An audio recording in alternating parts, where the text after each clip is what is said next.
Katolikët dhe ortodoksët festojnë lindjen e Krishtit, besimtarët marrin pjesë në mesha tradicionale mes lutjeve për më shumë paqe, dashuri e solidaritet. Festat e fundvitit sjellin prenotime në masë, sidomos nga të huajt, çmimet konkurruese mbushin hotelet në destinacionet kryesore të vendit.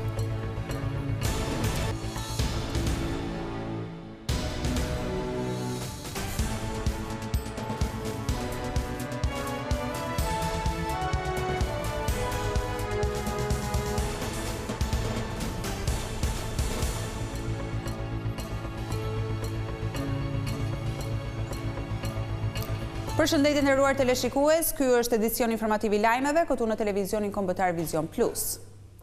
Besimtarët e krishterë festojnë Krishtlindjen, një nga ditët më të shënuara të kalendarit kristian. Katolikët morën pjesë në meshën e zhvilluar në katedralen Shëmpalit, ndërsa ortodoksët ju bashkuan ritualeve fetare në katedralen Ngjallja e Krishtit.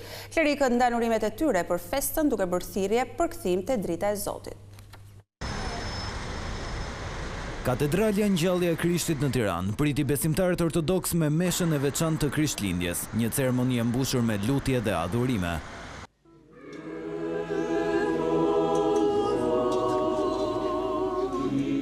Që prej orëve të parë të mëngjesit, katedralja hapi dyert për besimtarët, të cilët morën pjesë në ceremoninë kushtuar lindjes së Jezu Krishtit, në një atmosferë reflektimi dhe shprese. Fjala u bë mish dhe banoi ndër ne, shkruan Shën Joan Gjellori. Këto fjale përmbledhin dhe shprehin kuptimin e festës së Krishtlindjes në mënyrën më të thellë dhe më të përsosur. Gëzuar Krishtlindjen dhe për shumë vjet dhe një vit të ri të bekuar. Pas përfundimit të shërbesës në sallën e pritjes, Imzot Joani, kryepeshkopi I Tiranës, durrësit dhe I gjithë Shqipërisë, nda urimet me besimtarët e shumt. Të krishterët u lutën për më shumë paqe e mbarësi. Gëzuar për shumë vjet dhe mbarësi për të gjithë. Gëzuar Krishtlindjet, Zoti të bekojë gjithë shqiptarët, gjithë krishterët anë mban. Gëzuar për shumë vjet Krishtlindjet, një vit I mbar me paqe e begati për të gjithë. Gjithë shqiptarëve I uroj t'ja kalojnë domethënë këtë vit të jetë I mbar për të gjithë mirat, për të gjithë shqiptarët. Ndërkohë, besimtarët katolik morën pjesë në meshën e rastit në mesnatën e 24 dhjetorit, mes lutjesh dhe në ndritën e qirinjve. Ata u mblodhen në katedralen Shëmpali në kryeqytet për të kremtuar Krishtlindjen, e cila përcjell mesazhe dashurie, shprese dhe bashkimi.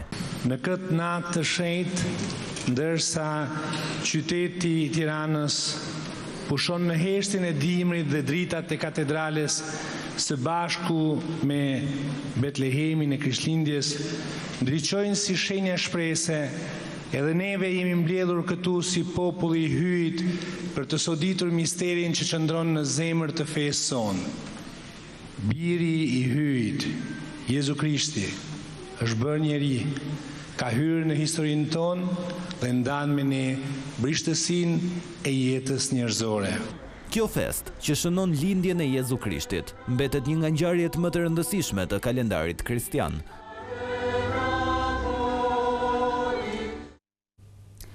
Atmosfera festive e Krishtlindjes mbizotëroi edhe në shumë rrethe, ku katolikët dhe ortodoksët ju bashkuan meshave, klerikët dhanë mesazhe për më shumë paqe e dashuri mes njerëzve, ndërsa nuk munguan as fishek zjarret. Shumë besimtarë katolik morën pjesë në meshën e vigjiljes së Krishtlindjes në katedralen e Shën Shtjefnit në Shkodër. Në mesazhin e tij, arqipeshkvi Giovanni Peragine, I cili kishte Krishtlindjen e parë që pas emërimit në këtë detyrë, tha se kjo festë duhet të shërbejë për të kthyer tek drita e vërtetë. Në këto ditë po shikojmë rrugët tona, sheshet dhe shtëpit tona mbushen me shumë drita. Por janë drita që ndriçojnë vetëm jashtë. Janë drita që shkëlqejnë fort, po, por edhe rrezikojnë të rrsojnë kuptimin e thellë të Krishtlindjes. Ndriçojnë udhët e qytetit, por nuk ngrohin zemrën. Pas meshës, në oborin e katedralit së Shkodrës, besimtarët shijuan spektaklin e fishek zjarreve, duke e bërë më të veçantë këtë moment festiv. Në një atmosferë festive dhe të qetë edhe qyteti I Korçës ka kremtuar Krishtlindjen. Qytetar vendas, por edhe vizitorë të tjerë, turistë të huaj janë mbledhur në qendër të qytetit dhe në ambientet e kultit. Gëzuar Krishtlindjet kudo që janë shqiptarët, edhe shëndet edhe mbarësi. Si e festojnë Krishtlindjen korçarët? Shumë mirë, ja, si që na shikon. Gëzuar Krishtlindjet për të gjithë, gëzuar dhe shëndet. Ceremonia fetare u mbajt në Katedralen Gjallë e Krishtit. Mesazhi kësaj dite u fokusua te paqja, bashkimi, toleranca dhe rëndësia e familjes si themeli i shoqërisë. Edhe në Durrës, besimtarët e krishterë, katolik dhe ortodoks morën pjesë me devocion në meshën e Krishtlindjes të zhvilluar në kishën dioqezane Tiranë-Durrës, si dhe në Katedralen e Shënastit dhe Apostullit Paul në Durrës. Momente lutje, reflektimi dhe paqe u bashkuan në këtë festë të shenjtë, duke përcjellë mesazhin e shpresës, dashurisë dhe harmonisë mes njerëzve. Në Elbasan, po ashtu besimtarët ju drejtuan kishës katolike Shën Piu X për të kremtuar Krishtlindjen.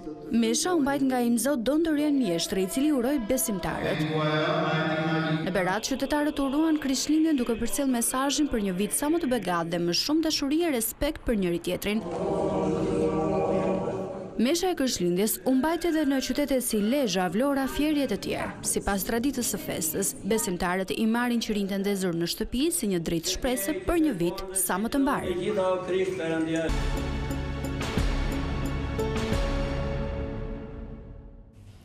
Një aksident ndodhi pas ditën e kësaj tente në aksin rrugor Bulqiz-Peshkopi. 2 automjete u përplasën kokë më kokë në vendin e quajtur Ura e Vocit në fshatin Vajkal.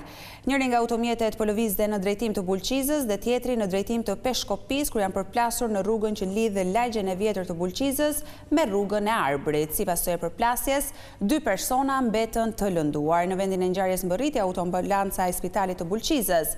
Kjo zonë konsiderohet njolla e zezë e rrugës Bulqiz-Peshkopi, ku janë regjistruar shumë aksidente dhe fatkeqësisht ka patur edhe humbje jetësh njerëzore.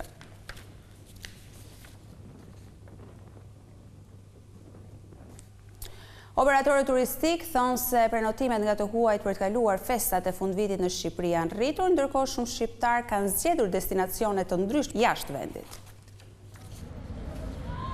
Periudha e festave të fundvitit gjen shumë turistë të huaj në Shqipëri për të festuar. Kemi disa tregje që kanë një tradicionale pra besnike që vinë për vitri. Siç është tregu i Kosovës që diskutohet, kemi tregun bullgar, maqedonës dhe kohë fundeshtora tregu italian. Këta janë tregje që ka kërkesa dhe rezervime edhe për sa i përket Krishtlindjeve dhe vitrisë, sidomos vitit të ri. Po ka Tirana që tashmë ju e dini është bërë një destinacion 10 vjetor, Durrësi, për shkak të komoditetet të hoteleve që ofrojnë facilitetet edhe hotelet më dha, ka Vlora, edhe ja pasho ka filluar dhe 2 vite, 3 vite e fundit, ka dhe Saranda, ka Shkodra, destinacion malore, siç është Thethi, Valbona, etj., pa diskutim që kanë edhe këto. Arsyet që i shtyn të huaj të vinë në vendin tonë për festa janë çmimet që ofrohen, por edhe shijet e kuzhinës shqiptare. Vinë për klimën e butë, kryesisht nga vendet e ftohta të themi, vinë për sa i përket shijes që jep kulinaria shqiptare, patjetër që vinë për çmimet, se nëse ti shkosh në Itali, në hotel të mirë, për shembull 4 yje plus 5 yje, do kemi një çmim vetëm për natë vitit 300 euro, 250 euro, 350 euro deri në 400. Nësa këtu një kode tjetër nuk shkoj për gjithë pjesën e akomodimit për fshetan të vitit të ri. Në eksperiencën time, çmimi pothuajse ka qenë i njëjtë me nivelin e vjetshëm. Po të llogarisim edhe ndryshimin e kursit, mund të them që mund të jetë disi më ulët çmimi, kryesisht kush vjen nga vendet e lindjes, i duket disi shtret edhe kërkojnë të negociojnë gjithmonë. Kush vjen nga vendet e perëndimit, domethënë me 200 euro kalon 3 ditë shumë mira një person në Tiranë, kështu që i duket lirë. Në krahun tjetër qëndrojnë edhe shqiptarët që zgjedhin të festojnë jashtë vendit, duke udhëtuar kryesisht drejt vendeve të Evropës perëndimore, por nuk mungojnë as destinacionet e largëta aziatike dhe egzotike. Mira të moshuar janë të detyruar t'i kalojnë festat e fundvitit në vetmi, fëmijët e tyre ndodhen në emigracion dhe në shumë raste ata nuk kthehen atje pranë prindërve. Ndërsa për shumë familje 25 dhjetori është një ditë feste dhe bashkimi, për mirat të tjerë në Shqipëri, Krishtlindja kalohet në vetmi. Janë të moshuarit që jetojnë vetëm, mes tyre edhe Veli Jaçi, fëmijët e të cilit janë shpërndar në përbot, ndërsa festat i kalon me bashkëshorten. Bashkëshorten edhe asgjë tjetër, të kemi të gjithë jashtë. Goca ka 10 vjetë në Amerikë. Këto të tjera janë në Greqi, në Angli, edhe kështu që neve këtu jemi. Po dhe ne si moshe tretë, e njëjta gjashtë. Edhe ne na mungojnë fëmija, na mungon shoqëria, vëllezëria, të gjitha. Edhe e kalojmë këtë hem ose si gjithë të tjerë dhe neve. Për fëmijën, Zoti u a bëftë mbarë me qenë se ikën dhe të shikojnë punën e tyre, neve tani për ne s'janë me fëmija. Si ai janë shumë të moshuar që presin festat pa pranin e fëmijëve, të cilët nuk arrin të kthehen pranë tyre. Njëri është në Angli, tjetri është në Austri. Dhimbja është e madhe, po kënaqësia është e madhe se ata janë shumë mirë atje ku janë. Ku kanë nënë që nuk e ndjen mungesën e fëmijës, patjetër. Fëmijët i kanë në Kretë, në Greqi. Për sa vite shike jashtë fëmijët? A ndjet mungesa e tyre në festat e fundvitit? 30 vjetë. Më mungojnë shumë. Ka dhe nga ata që mezi presin të takojnë fëmijët gjatë ditëve festive. Jo, i pres vinë. Çdo vit. Po se bën familje nuk quhet vit i ri për ne. Po mbaret nga puna që ka. Zakonisht vjen, po si vjet nuk vjen. Mungesa. Tash i vëmë pjatën aty ne, hajde se toke me hajde se nëse janë këtu. Sipas të dhënave zyrtare, rreth 103.000 persona në vend jetojnë të vetëm, mbi 62% e tyre janë mbi moshën 60 vjeçare. Për shumë nga ata, festat thellojnë ndjesinë e mallit për të afërmit. Në një ditë që simbolizon dashurinë dhe bashkimin, Krishtlindja për disa të moshuar mbetet një ditë e vetmuar, duke na rikujtuar nevojën për më shumë kujdes dhe solidaritet. Zyrat ku kryhet aplikimi për karta identiteti, Identitek, do t'jenë të hapura edhe të premte në të 12 qarqet e vendit, ndonse është ditë pushimi zyrtar. Këtë e njoftoi Ministria e Brendshme për shkak të kërkesës së shtuar për pajisjen me dokumente identifikimi. Zyrat e aplikimit do t'jenë të hapura nga ora 9 deri në 12, ndërsa në Tiranë do t'jenë 2 njësi në funksion, njësia 2 dhe ajo numër 4.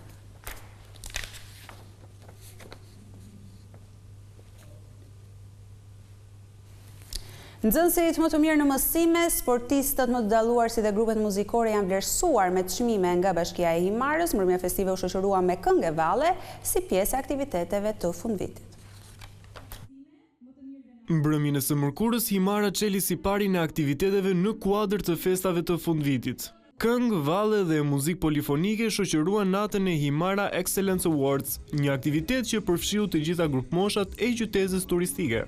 Yjet e ekselencës himariote u ngjitën në skenë, ku u shpërndan në shumë se 120 çmime, ndërsa nxënësit e shkollave përbënin kategorinë më të madhe të vlerësuarve. Me rezultate të shkëlqyera në mësime, nxënësit u nderuan me titullin më të mirët. Kultura ishte një tjetër fushë vlerësimi, ku vend të veçantë deri zuri grupi polifonik i Pilurit dhe ai i Himarës. Ndërsa në sport, Bashkia kishte përzgjedhur ekipin e vajzave të volejbollit të gjimnazit, të cilat kanë dalë fituese në të gjitha kompeticionet sportive të zhvilluara me ekipet e shkollave të vendit. Ndërsa këngëtarja Besa Kokdhima performoi duke përcjellë emocione në skenë. Himara nuk është vetëm plazhi, nuk është vetëm kalat që ka Himara, bukuritë e tjera natyrore, nuk është Himara vetëm këngë, nuk është Himara vetëm peizazhe të bukura sikur se theksova, po Himara është dhe vendi që formon njerëzit. Dhe pikërisht kemi zgjedhur sot përveç të tjerëve të nderojmë dhe të vlerësojmë nxënësit ekselent të shkollave, të cilët janë krenari e Himarës, por janë e ardhmja e kësaj bashkie, e kësaj treve. Mëngjesi Krishtlindjes ka qenë i veçantë në Himar, një babagjysh që vjen nga ajri, një surprizë e bukur për të gjithë në një ditë feste. Rituali i përvitshëm i babagjyshit përsëri si vjet erdhi në Himar babagjyshi. Menduam që ta sjellim si vjet në një mënyrë tjetër, një formë tjetër, e sollëm nga ajri, vjet e sollëm nga deti. Gjithmonë çdo vit do të ketë surpriza. Kjo është një festë tashmë tradicionale për gjithë Krishtlindjet dhe babagjyshi. Në Himar ne është viti i dytë që po e organizojmë dhe e festojmë, dhe sikur se e pat, gëzimi i fëmijëve, në fytyrat e tyre ishte i qartë. Mes gëzimit të festës dhe këtij momenti të veçantë nuk kanë munguar urimet nga fëmijët dhe banorët e Himarës në këtë Krishtlindje.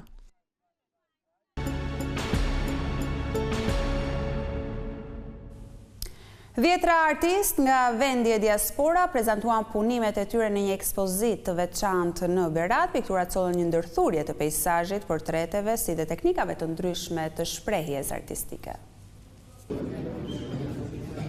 Ekspozita e përvitshme Lir 2025 u rikthye në edicionin e saj të 10, mbrëmjen e dieshme në Galerinë e Arteve Eduard Lir në Berat, duke mbledhur piktorë nga vendi dhe diaspora, që sollën për art të dashësit punimet e tyre më të mira.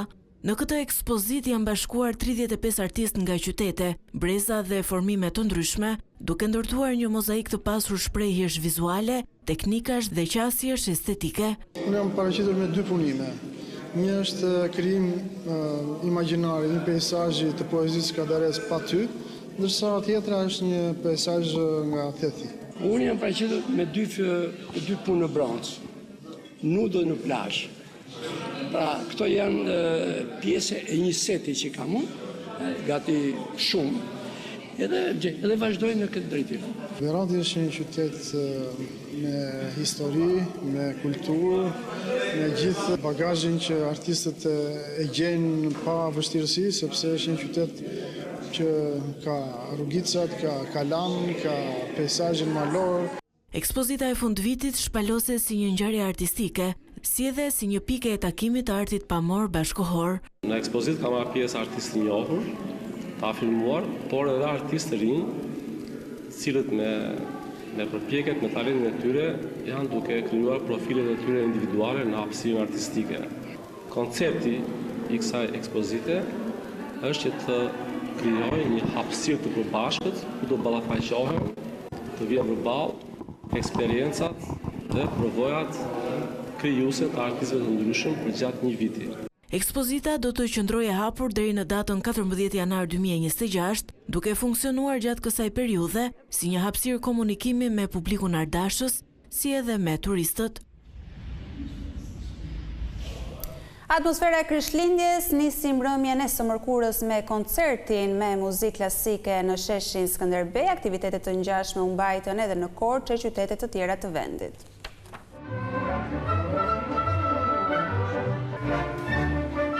Mbrëmjen e dieshme Bashkia e Tiranës organizoi koncertin festiv të natës së Krishtlindjes, Tinguj dhe Fjalë, duke kthyer sheshin Skënderbej në një skenë të hapur të muzikës klasike, elegancës dhe emocioneve të festës së shenjtë. Në ndërtimin e dirigentit Armand Broshka, Orkestra Simfonike solli për publikun një program të pasur artistik me vepra nga kompozitorë të mëdhenj, duke krijuar një atmosferë të ngrohtë e festive në zemër të kryeqytetit. Mbrëmja festive u ndoq nga qytetarë e vizitorë të huaj, të cilët përjetuan një Krishtlindje me muzikë të përzgjedhur në zemër të Tiranës. Nuk mungoi atmosfera festive as në qytete të tjera të Shqipërisë. Mbrëmjen e dieshme për korçarët dhe turistët e shumtë që kishin zgjedhur qytetin më të madh në juglindje të vendit u mbajtën 2 koncerte. I pari Kitarat e Korçës dhe i dyti me këngëtarët e rinj të qytetit. Të 2 koncertet sollën atmosferë të jashtëzakonshme në pedonalin e qytetit, duke tërhequr vëmendjen jo vetëm të vendasve, por edhe turistëve të shumtë. Kjo ishte gjithçka e përgatitur edhe për këtë edicion informativ. Ju falenderoj për vëmendjen tuaj. Bashkë ndajemi këtu.